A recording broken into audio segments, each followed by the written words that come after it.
అరుణాచలంలో మనకు అతి ముఖ్యమైనటువంటి ప్రదేశాలు విరూపాక్ష గుహ, స్కందాశ్రమము.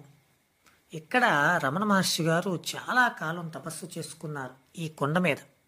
మొదట కిందన అరుణాచలం ఆలయం దగ్గర కొంతకాలం ఉన్నారు.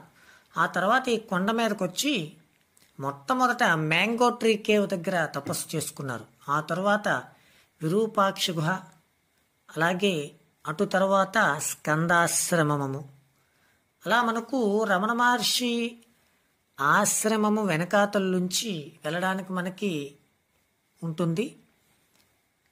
దీనిని మౌంటైన్ పాత్ ట్రెక్కింగ్ అని అంటారు.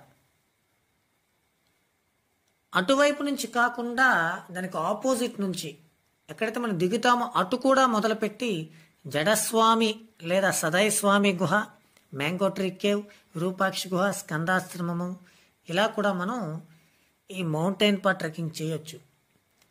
రమణ మహర్షి ఆశ్రమం వెనకాతల నుంచి చేయొచ్చు, లేదా దానికి ఆపోజిట్ ఎక్కడైతే మనం దిగుతామో అక్కడి నుంచి కూడా ఈ ట్రెక్కింగ్ని చేయొచ్చు. అలాగే మనకి మార్గ మధ్యంలో ఈ వానరులు మనకి ఈ విధముగా పలకరిస్తూ ఉంటాయి. అంటే మన బ్యాగులో ఏమైనా తినడానికి ఉన్నాయేమోనని చెక్ చేసుకుంటాయి. ఏమీ లేకపోతే చెక్ చేసుకుని వదిలేసి వెళ్ళిపోతుంటాయి. అలా మనకు చాలామంది ఈ ట్రెక్కింగ్కి వెళ్తూ ఉంటారు. అలాగే ధ్యాన సాధన చేసుకోవడానికి వెళ్తూ ఉంటారు, సందర్శించడానికి కూడా వెళ్తూ ఉంటారు.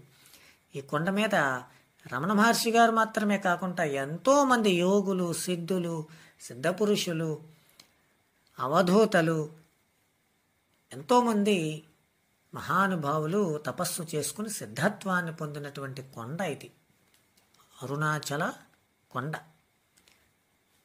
కావున అరుణాచలం వెళ్ళిన వాళ్ళు సమయం ఉంటే ఒక రోజు ఈ మౌంటైన్ పాత్ ట్రెక్కింగ్ చేసుకునేటటువంటి ప్రయత్నం చేయండి. సో మేము కూడా అరుణాచలం వెళ్ళినప్పుడు ఒక రోజు కేటాయించాం.